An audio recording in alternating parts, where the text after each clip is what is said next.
the legislation that has already been enacted since July 2025. And in turn as well, you would have seen the impact and implication in your area of work. And, broadly speaking, you will fully be aware that, some of these changes has already started having impact in the way a lot of NHS are already reacting to their sponsorship requirement. And likewise as well, you would have seen some of the challenges already identified um, in the fact that there's significant pressure going on in the hospitals right now, where a lot of the hospitals, as I'm speaking today, are cutting down on jobs, seriously cutting down on jobs, and that is having impact on, people retaining their roles in those hospitals. So, what are the things that are very much crucial that we will be talking about today? We'll be looking at the impact of this document and its implication, how this is had effect on the entire structure of, say, the NHS, and what does the future actually look like? And any one of you that is here today, what do you need to do to get yourself ready for the future? And how do you work around these new legislations? Many challenging days ahead, and we will be looking at that thoroughly to try and understand it. So, just to sort of walk you through where we are right now, insight into the UK white paper from the perspective of an international student. And what does the white paper? So just sort of give you a bit of background about who I am. I'm sure a lot of you in this room today will know me, or I would have had an encounter with you one way or the other.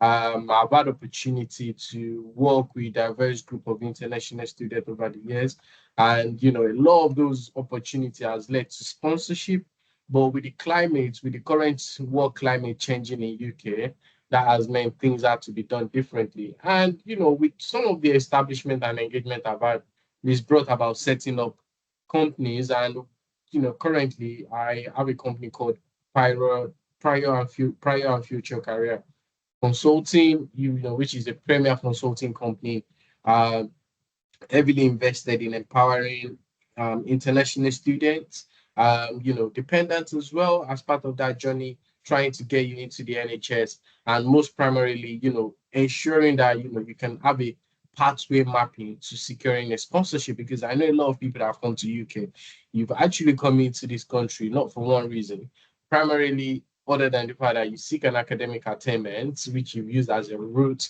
to come into the country.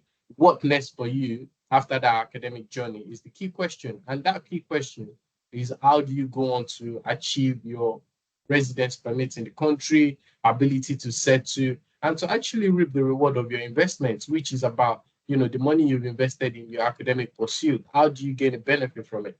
These are the kind of things we will be looking at today, and, taking out core approach to understanding the current climate. What do you need to do? How do you overcome it? So, right. So as a company, how do we do things? The current approach is centered around establishing a clear pathway to obtaining sponsorship within the National Health Service. I know there's been people that have asked me about civil service and private sector, but currently I do not cover those areas. I primarily focus on, one area in the public sector, which is the NHS itself, and this is about, providing you a practical and innovative strategy that helps you facilitate a seamless job application process, provide profile designing, looking at your profile over the years, what you've done in Nigeria or any country you're from, what do you need to do, how do you need to take steps that are necessary towards your attainment of your objective, what are the things you need to look out for when you're putting forward an application, and what are the things you need to be aware of as part of that journey in order to achieve your desired outcome. Those are the practical things we will be that the company is designed to do and to help you understand. And as such, we find ourselves in a different terrain now. Um, I'm sure a lot of you would have known before some of these new legislation um, actually came into effect. There were times of the 26,200 for sponsorship opportunity. That went, and there's numbers of changes that have come into place from the point of 30,960 right up until the point of 38,700 for skilled worker visa. And that has meant, in many ways, opportunities were still there in various hospitals in London. However, as things stands right now, we've seen a massive change in the law, and those changes in legislation has had a direct impact on the way you guys have to prepare yourself for the future. So, what are the first things that we'll be looking at today, amongst many others? So, major changes in the immigration um, rules. So, the first one you need to know is the new entrance pathway, which who are the people that are usually able to utilize this pathway to secure their sponsorship. Many of you that will be able to use these will be people that are one, um, many of you that will be able to use these are one, students that have recently graduated from a university in UK, for example, and independents will not be able to use this pathway to secure sponsorship. Who else will be able to use this as opportunity to get a sponsorship? Primarily students, people that are under 26 in some circumstances. If there's any one of you within that age bracket, or you've recently graduated from any of these UK universities, and what are the salary threshold you need to meet? Before July 22nd, 2025, all you need to achieve to be able to get this was 30,960. This is now changed to £33,400 as of July 2025. And for you to gain a skilled worker visa before July 22nd, 2025, all you need to do is get a job of 38,700. And the job of 30,960, if you look at it, just to give you a perspective from NHS point of view, this is a job of a band four in hospitals within high cost living area in London. Your likes of guys in St. Thomas's, Imperial, King's College, St. George's, those hospitals, but for example, we'll give you this salary threshold of 30,960 for a band four because majority of them are from 31,000. However, even with the NHS pay increment of 3.6% kicking in now in August, September, you still would not be able to achieve the salary threshold of the 33,400 with those increments. Therefore, that pushes everyone now to a position of a band five strictly in London, in those hospitals I've mentioned where there is high cost living allowance also supplementing your income, which we now band five in London is about £37,000. And you then go on to your skilled worker visa, which is now gone up from 38,000 now to 41,000 pounds as well. And in terms of these aspects itself, this is primarily looking at a band six in London with high cost living area, or you're looking at somewhere in the region of your band seven outside of London.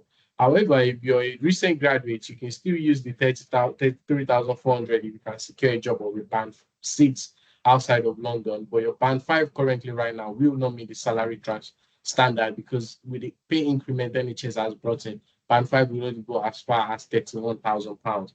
And there's also been an implication from post-study point of view as well. So your post-study visa previously was um, 24 months. That is also going down to 18 months as well. So the new recent graduate that will be going in as well now will be realizing that the more they want to push ahead for their post-study, they will only be able to get a 18 months visa rather than the 24 months, which has also changed the dynamics in terms of your preparation.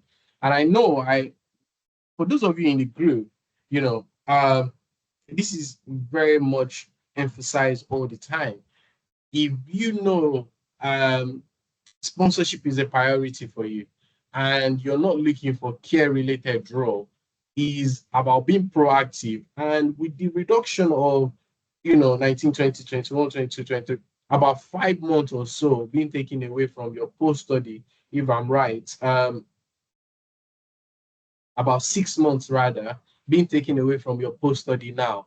That 6 months is huge chunk of time being deprived of.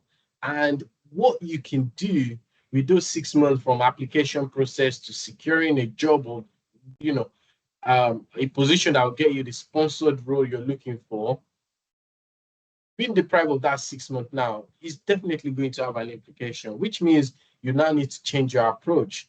And by changing your approach, you need to start acting fast and being very thorough in your approach to seeking opportunity for sponsorship.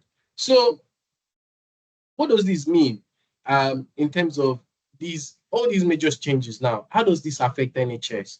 Let's look at some of the key things we need to be fully aware of in terms of the implication from NHS point of view. First amongst them is I'm going to go into NHS salary standard with you, and then you can understand where I am coming from today. Um, so,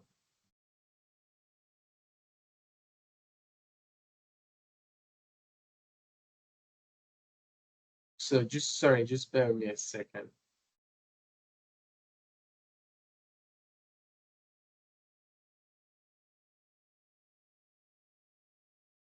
So, let me just share my screen. Right, I guess you guys can see my screen again. Um, right. Sorry, can you see my screen? Yes, yes. Yes. Great. So, thanks. So, all right. So, how does this affect you from NHS point of view? Now, ideally, one of the things I usually advise you to do, with the exception of the case whereby you're still a student, you're restricted to the 20 hours. In that case, it doesn't matter whatever band job you get, as long as you're working in the NHS, then you can do a mapping of, how you're going to get yourself to a position where you will be able to qualify for sponsorship. But if you're looking for an entry point in the NHS, previously, when things during the good old days, where band five would have get you sponsored. Yes, ideally, I will advise you to target band five for as long as it takes.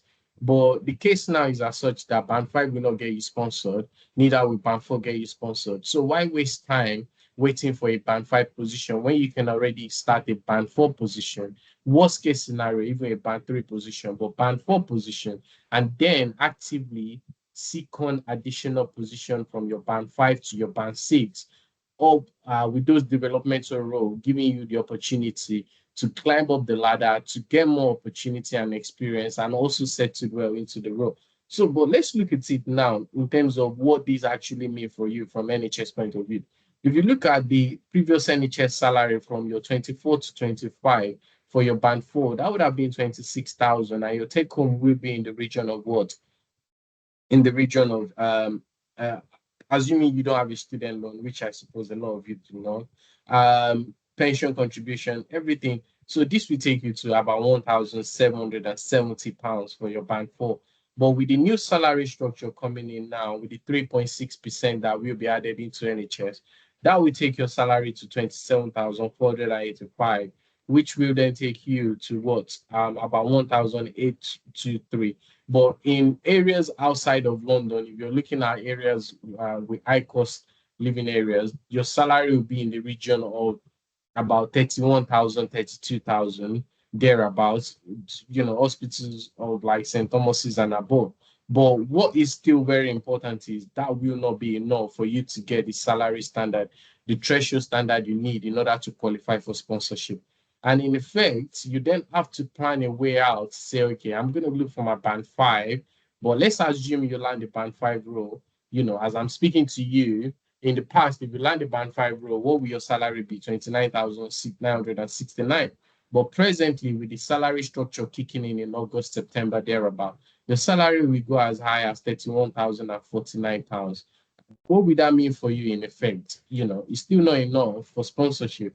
All you just see is, there's more take home for you in a way. And even this take home might not even have any material benefit to you. And what's the reason for that? Chances are the job you're going to be doing will require you to travel. The job you're going to be doing will require you to relocate, might not be around your area. So there's still a lot of burden on you. But if you get to a position where, band six as it stands right now, you start looking at your band six as everything is right now. Your band six currently with the 25-26 pay agreement that has not been accepted with NHS, with the 3.6% increase, that will take you to what? To £38,625, with a take home of what? 2,361. Now, if you say you have 18 months on your visa. So that is what 18 months will give you about a year and 6 months.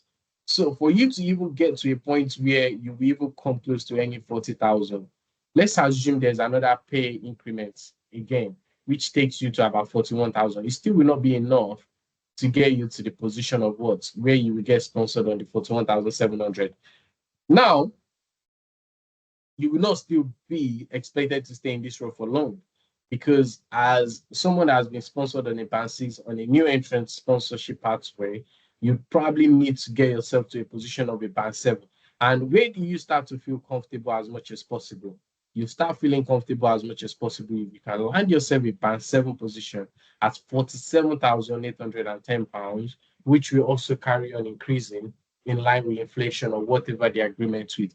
And what will this mean for you is that you will be comfortable, you'll be well balanced between the new entrance pathway or the alternative one, which is the skilled worker visa. And there is a rumor going around now, and this is not me trying to scare the horse. There's a rumor going around now that, this is not the final changes to the immigration policy. There is a possibility that, and please do not take this as a gospel. It is some There's speculation going around that by the end of the year, there are bound to be further increments in the salary threshold again. And that increment, whatever number is going to be, who knows? And you can clearly see that the direction of the government policy is in one or two ways. One of them is they're trying to reduce the immigration number. That's number one. That's the aim of this policy, clearly and established.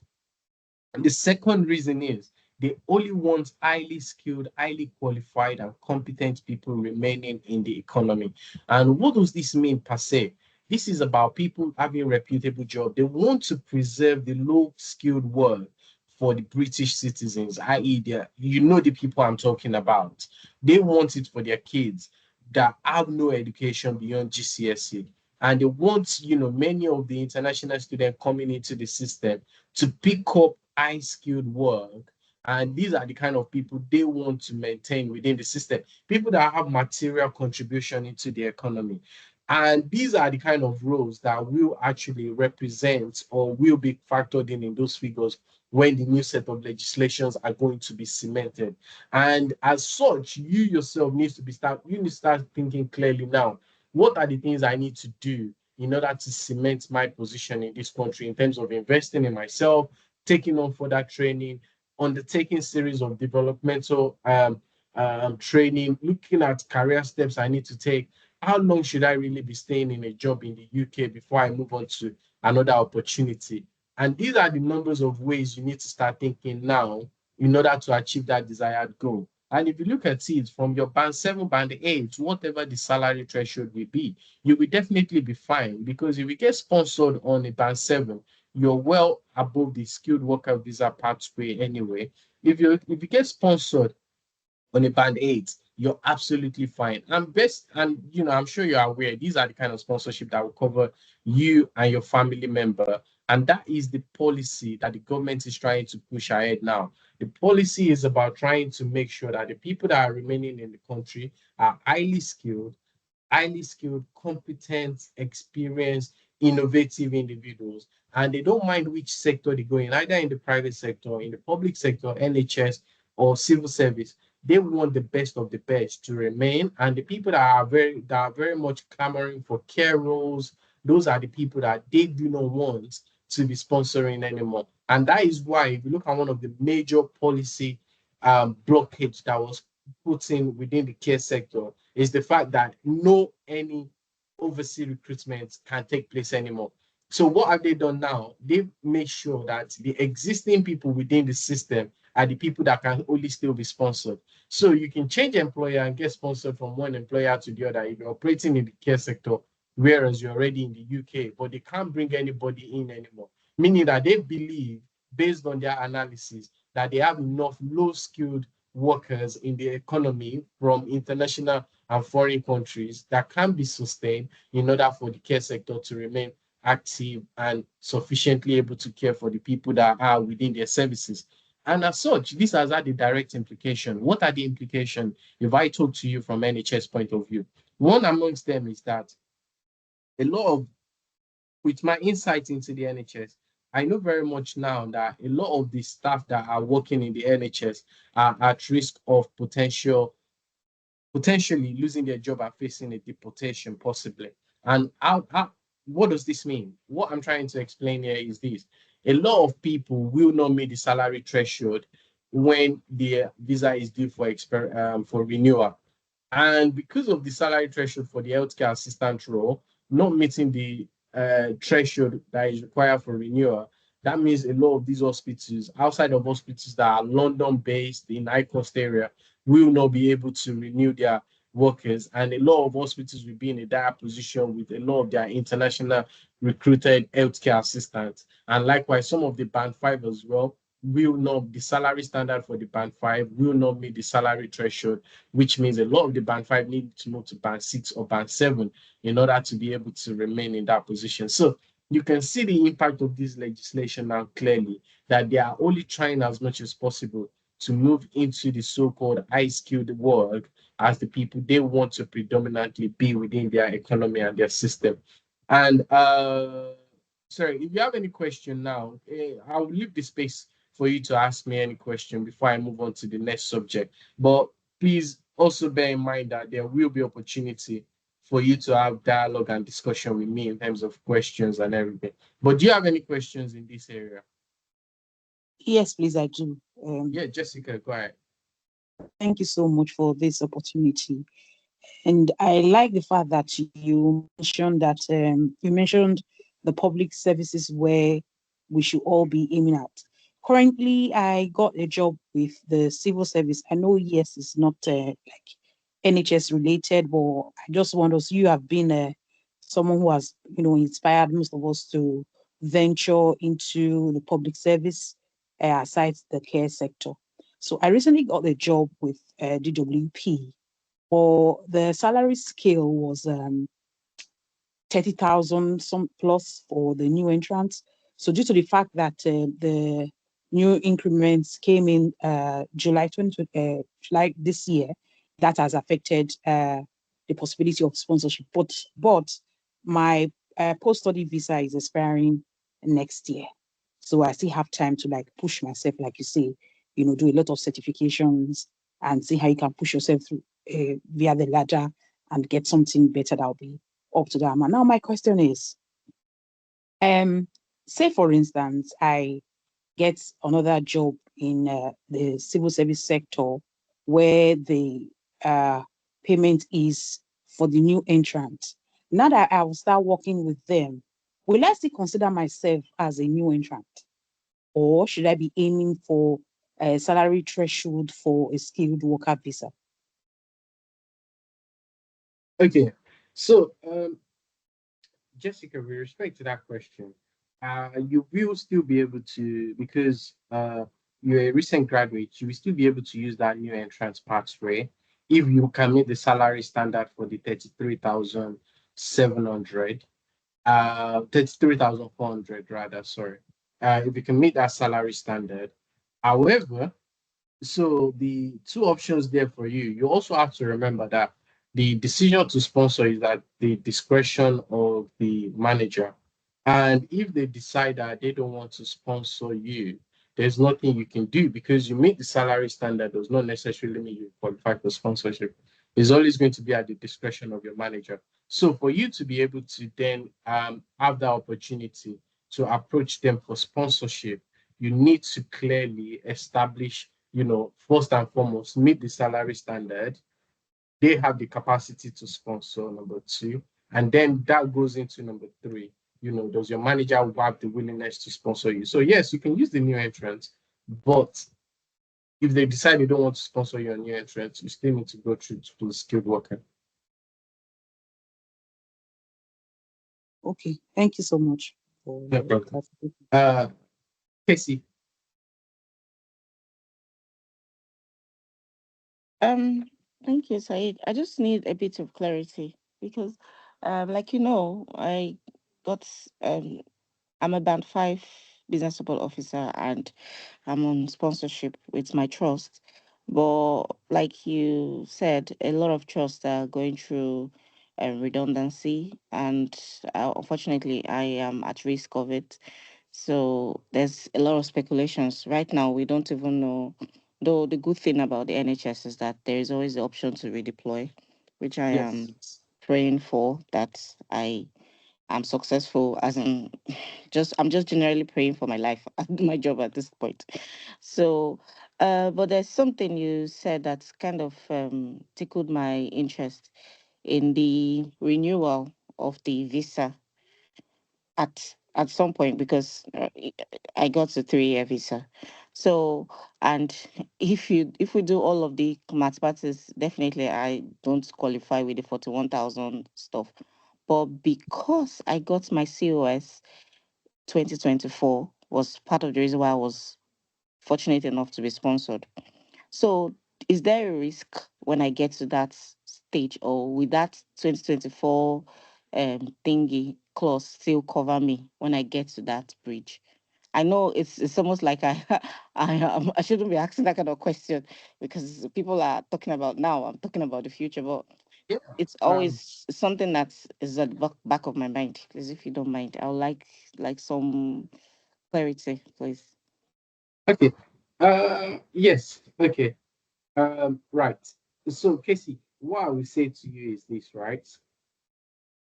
Uh, First thing, um, with the question you ask, the good thing is the deployment is always there, and NHS processes is long-winded. They take time to enact things. That's number one. There's always very much of a due diligence process that needs to be done in terms of compliance with laws, rules, and regulations, union engagement. That's number one.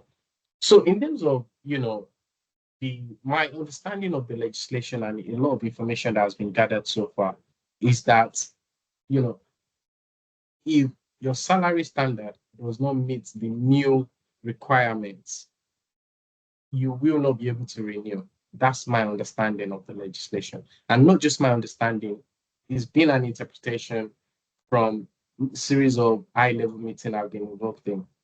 And clearly now, with a lot of hospitals in a very kind of in a panicky mode now, especially with a lot of the healthcare assistants now worried that a lot of them are due for renewal. And if at any point the government position does not change, there will be a situation where a lot of the foreign recruited healthcare assistants will be at risk of redundancy and then risk of not being able to renew. And that will affect huge numbers of hospitals. Um, um, Particularly those that are not in the high cost area in London. But there was a recent publication from the House of Lords, which is the other element of British Chamber. So it's like in Nigeria we have the House of Rep, House of Senate. So the other part of it is now there was a report that criticized the government, and there's no question this Labour government is very ruthless. If you look at some of the things they've done so far, the criticism was the government have not done an economic impact assessment of the new legislation they introduced. They've not looked at some of the direct implication in terms of um, um, stability of the economy, and what impact this will have in terms of numbers and inflows and outflows of people, from immigration point of view. And overall, what this has meant is that under the current legislation, if you don't move to a higher banding and you let your visa lapse on the current existing band, you will be at risk of not being able to renew. So, which means even this situation right now, whether you're sponsored or you're not sponsored, does not allow you to be comfortable enough to not be proactive in seeking opportunity for growth and development. So, whatever the situation is, like I've always advised people, you should not be staying in any job more than 6 to 7 months before you move on to a position where you're comfortable enough to say, okay, I'm willing to put up my feet now and not having to go any further. And I think that should really be any position from your band 7 to band 8, whichever of the band 8 it may be. It could be A or B. But at that point, you can then pull up your feet and say, okay, let me take a break before I start seeking any development. But anything at the band 5 or band 6 thereabout is not something you should be comfortable about in any capacity. Well, I am aware of that. It's just I just wanted to ask that question. Obviously, I'm already sourcing for higher roles, so Yes. thank you. Great. All right, Casey. Great. So there will be opportunity for further questions as well. So great. So okay, so where are we now? So we're looking at sponsorship planning through NHS. A lot of you that have been in the group will know this for sure. I've discussed this many times. Uh, one of the things I've always discussed with you is if you are seeking sponsorship from NHS point of view, you should actually be doing this right before you come into the country. From the point when you're in Nigeria, you should have already started your application. But whatever the situation is, you're already in the country. When should you actually start? Try as much as possible to secure your 20 hours limited time you have. Use it in organization like NHS or even in civil service if there's opportunity for it. Then, if you can get yourself a 20-hour job in NHS, what do you do?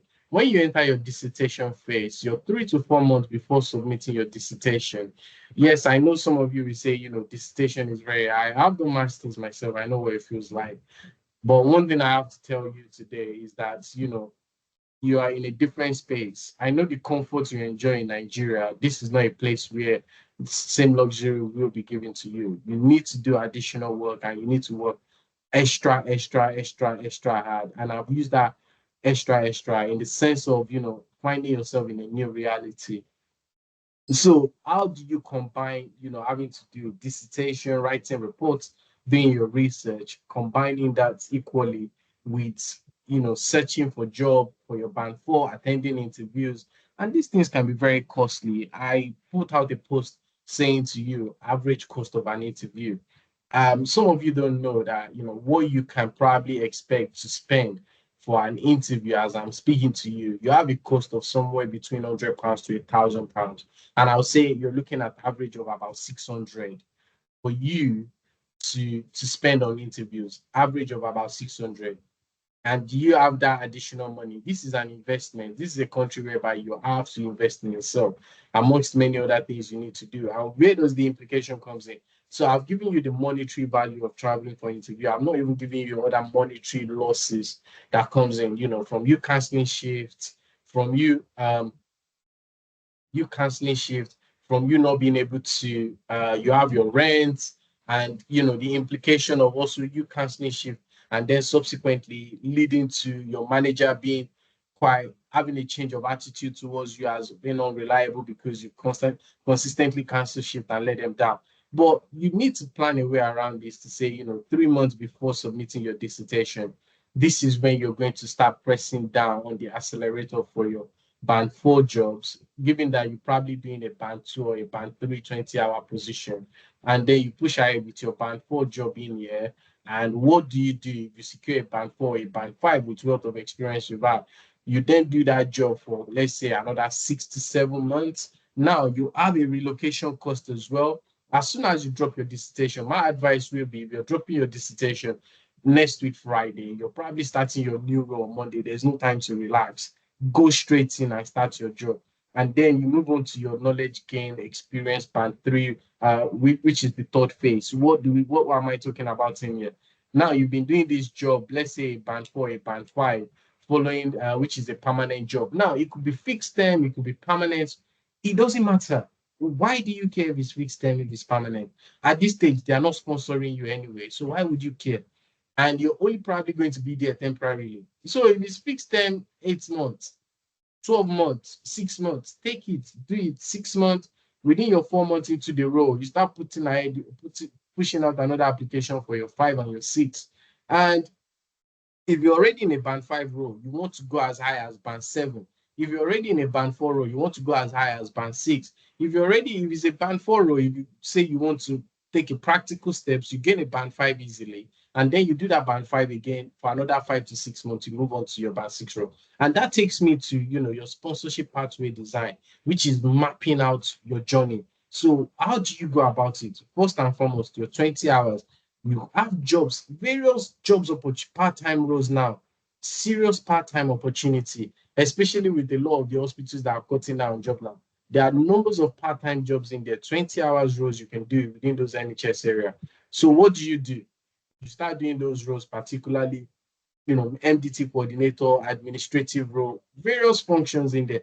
And if you actually one of those that you're coming close to your dissertation and you land that 20 hours role during that same restricted period, why don't you move to that area? Because all you need to do now is to come to your universities to submit your course. If you can move to that area and do your 20 hours, that even helps you to actually even get started immediately. Yes, I know some of these things I'm saying is already well simplified, but I know it's high pressure, highly charged. But you're already in a highly charged environment. By even making the decision to come to this country, you've already put yourself in a highly charged, high pressure situation. And that is why you will then find yourself into your place whereby, you've handed in your dissertation. Before you go into your post study, you should have at least been in a band four, a band five minimum, meaning that your 18 months now, which you will be getting in your post study, the first 5 months, which will leave you with 13 months, is you doing at least a band five role, and the last 13 months on that post study is you using it to secure a sponsored role at either a band six or a band seven role. And if you're able to do it that way, I have experience of people that have already started that progression. If you're able to do it that way, you can then see yourself in that progressive trajectory whereby you've made progress enough to be able to achieve your desired outcome. I know it sounds simple, but one of the things you should actually be very lucky to have is that you have opportunity to attend session like this where you can get insight and information of this kind, and this is the valuable information which doesn't cost you any money. There's a lot of people that will not even make effort to sort of source the information, or some of you actually struggle to accept the new reality. And one thing I would like to put out there is this: I'm not the home secretary.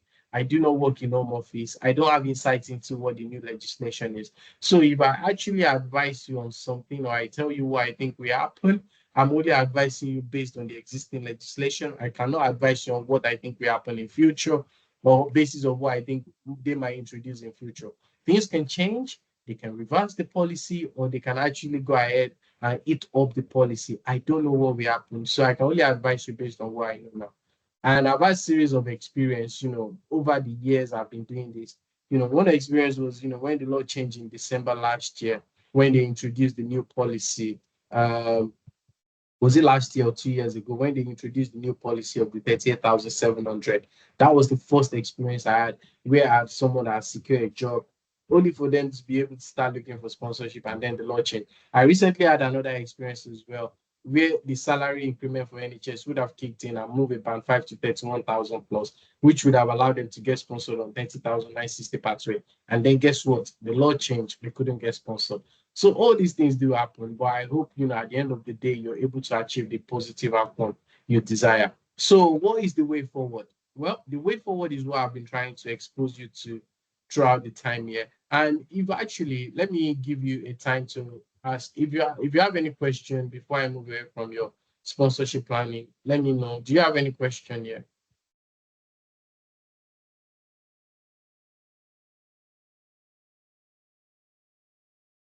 Yes, I have a question. Sorry, Uche now. Yes. Go on. Yeah, my question is, like currently I work in a private sector where I am sponsored. So I'm thinking if I want to move to NHS at this point, should I be looking at is it still possible to move into NHS while I'm already into a private sponsored care home? Are you sponsored in the care sector? Yes. Okay, so if you're already on a care visa, Yeah. um, I don't see there's no. Well, when you say you're looking to switch to NHS, what kind of sponsorship are you looking for in NHS? I'm looking at in the sense that if from the if it's possible to still get a role in the care where I'll still maintain my sponsorship. Maybe from there, move to other departments aside from care in the NHS. So you want to transition from Yes, because care I have a sponsorship to a yes, non-care sponsorship role within NHS? yes. Okay, well, I mean, do you want me to give you a diplomatic answer or just be blunt? I really want an answer because I'm just thinking if I'm in a care sector in a private, looking at the length of years to finish the 5 years and no benefit aside from the salary. So Well, if I'm being yeah, honest with you, if I'm being yes, honest with you with what I've seen and what yes, I know right now, okay. So for you to get sponsored right now, you need a job mm, of 41,700. yeah, yes, I So know. do you think that is doable? That's in my own eyes, it's difficult. That's what I'm thinking. Is is it easier getting into NHS as a carer from there and find opportunity to grow to what you're looking for? Yeah, but the thing is, you see, Uchena, I understand your question. So it's Yes, not about, you see, your growth has been limited by one thing now, the fact yeah, that you're already sponsored in a care sector. So if you yeah, move to any NHS right now, none of yeah, them will practically sponsor you on the current visa structure unless you go and get a job with NHS that is in London.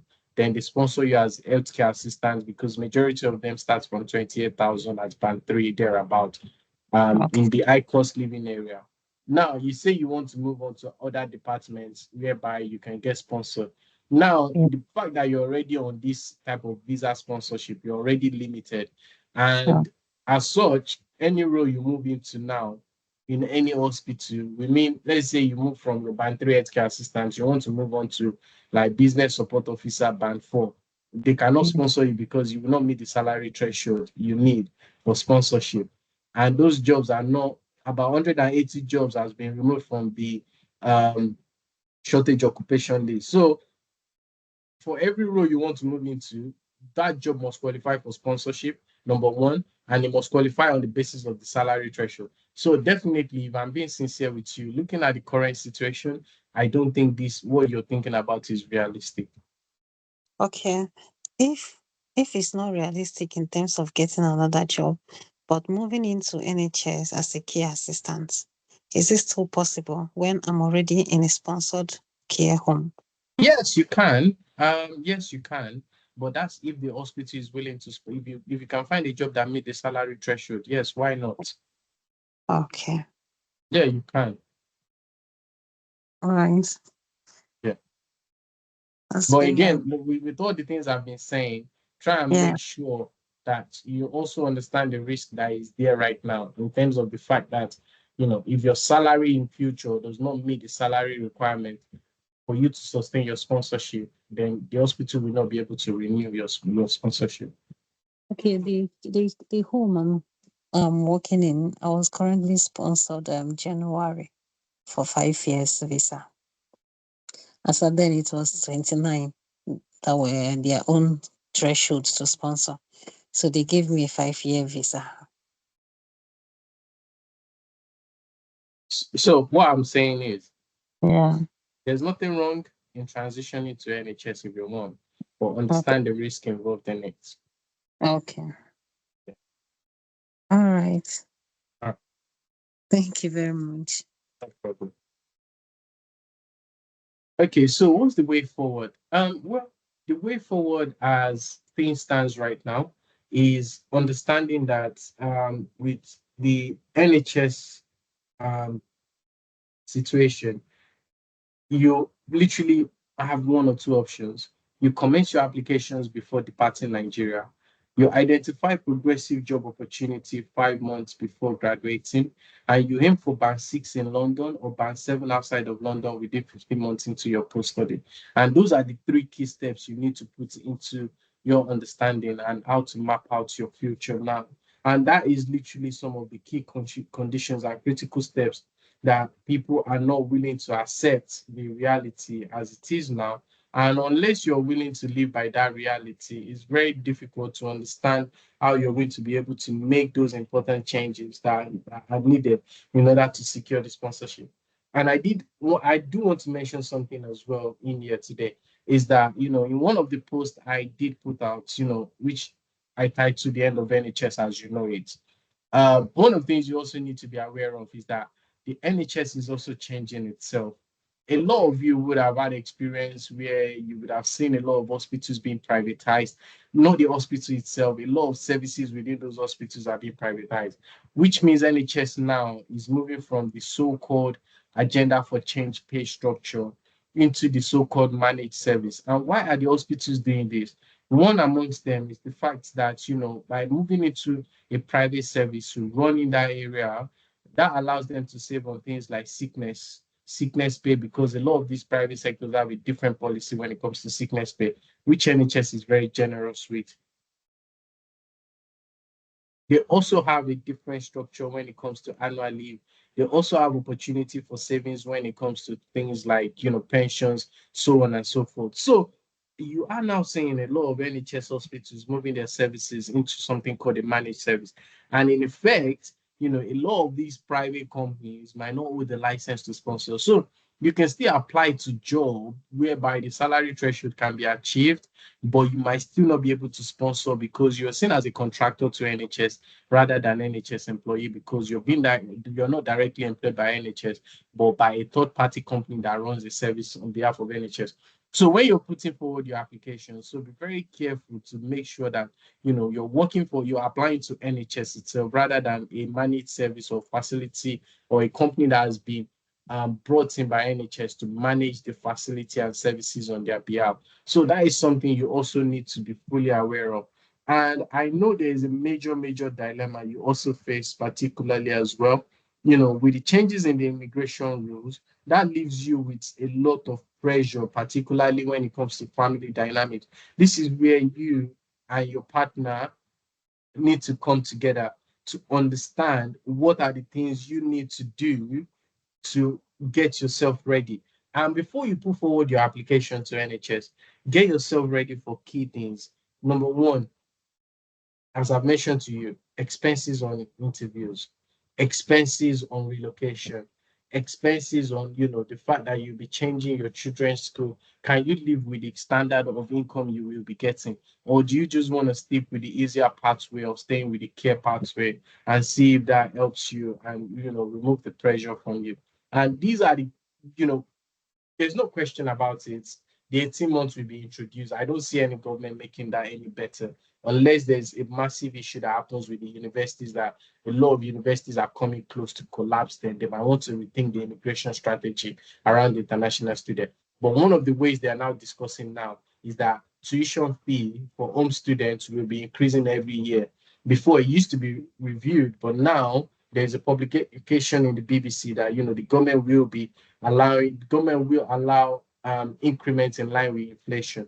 So the tuition fee for home student could go as far as £10,000 in order to pay for the cost of running the university, which is following the reduction in international students being allowed to come in following a series of immigration changes. So some of those things, they are also doing it. There's implication or direct impact on home students as well, but the major brunt is being carried by the foreign students that they are tightening the immigration rule against, and they want to make sure that those that are allowed to stay after their studies are those that have serious material benefit to contributing to their economy and society, and those are people that will be taking on senior position in any capacity, whether in the financial institution, if you're working in the civil service, you're actually taking on a role that, when they put you like for like with an average British citizen of their own kind, they know they will not be able to do that job. So they want you in there. So what you're clearly saying now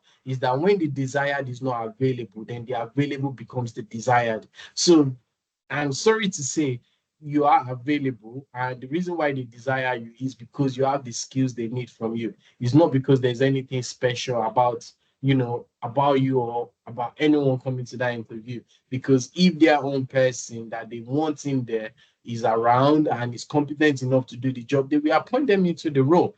And those statistics are quite evident in the NHS. If you look at NHS statistics, for example, how many people of color do you see at a divisional level that leads a service? Not a lot. A lot of issues are going on in NHS as well when it comes to diversity, whereby you see quite a major block when it comes to a lot of people do not progress beyond band 5 in NHS. And if you look at nursing level, for example, the nurse will come in at the band 5, but how many of the nurses that are people of color do you see at the band 6, band 7, band 8, thereabouts? So those numbers start to fall at as far as you start to go to divisional level, where you see outside of the middle managerial position of band 5, where you see Black people highly represented in those positions. So what you're clearly saying is, when the desired is not available, then the available becomes the desire. And you have to have something very unique about you. You have to have a very bespoke skills, competency, which they can actually gain before you can actually be seen as the right person to be put in that post. And that is the truth. And I'm not trying to come here to sort of cajole you and tell you something otherwise. It's the reality you need to accept. You're in a different terrain, you're in a different territory, and you just have to accept what comes with it along the line. So, well, again, your pathway to sponsorship in NHS are spelled out, not by myself, but by the legislation. Please if you know anyone or you're already in this situation, get yourself a part-time. There's numbers of people I know that have been able to secure themselves some 20 hours roles and then go on to follow the sort of, sponsorship mapping that I've laid out for them. Dissertation phase, sponsorship phase, all that thing will lead you to the desired outcome you want, and that will give you the opportunity to set yourself up for your desired outcome. And as such, you should be able to see a material benefit from all the work you've been doing in terms of expenses you put in. And if you ask me, do I think there's any major benefit still coming to UK? I don't know. I cannot say about it. But if I look at the cost involved in terms of number one, your visa, school fees, relocation, house, and then when you now secure a job, chances are you will not secure a job around where you currently reside.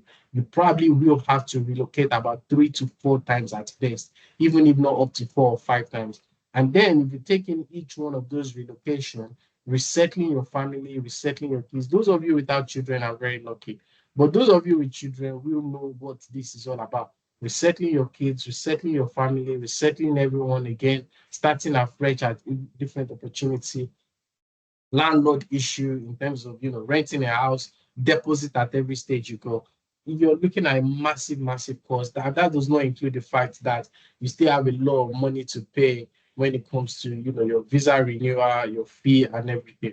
But the good thing is, with the NHS sponsorship, you have opportunity to claim back your IHS after 6 months in that role. Every 6 months you can claim back your money.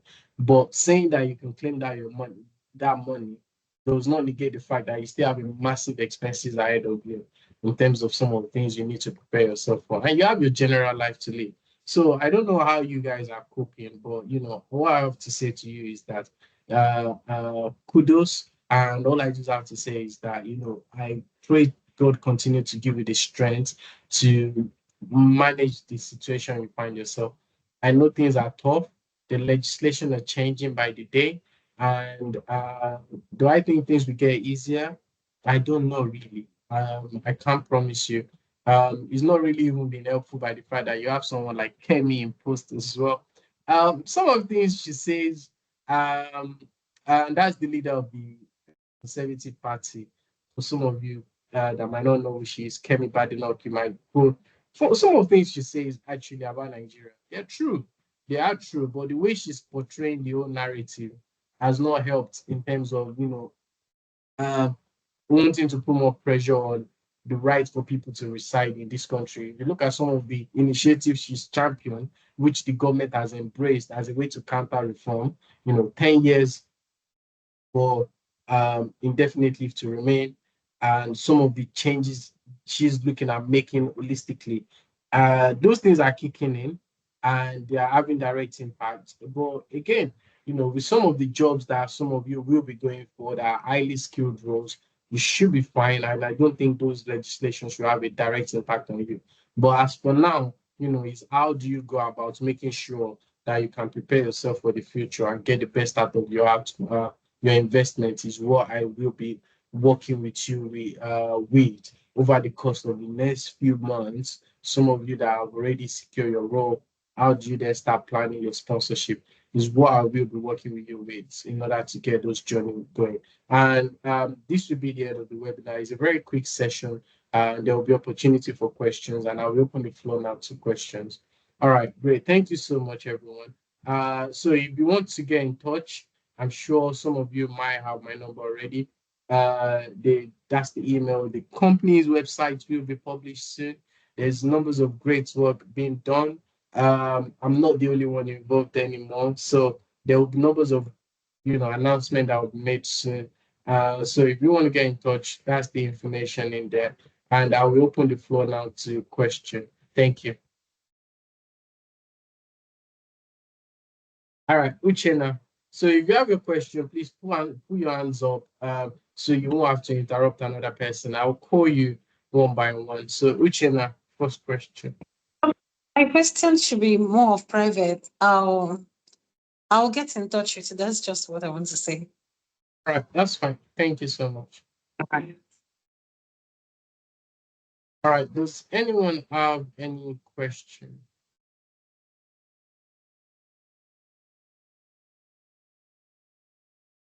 Remember, if you have any confidential question you'd like to ask, you don't want to bring it to the platform, you can always reach out. I'm sure a lot of you have my contact. There are various videos that have been posted as well. You can go on the YouTube page and you see series of materials in there. Does anyone here have any questions before we leave?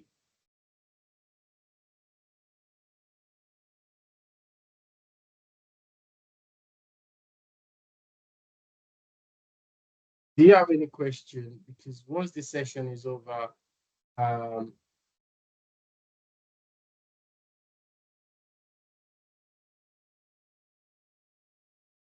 okay, great, everyone. So thank you. I hope you've benefited from this session today.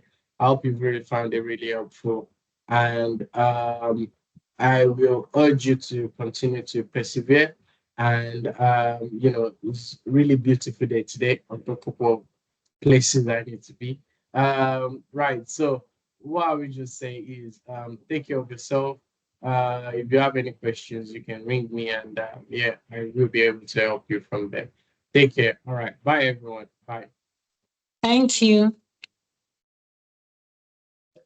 Thank you. Bye bye. Thank you very much. Bye.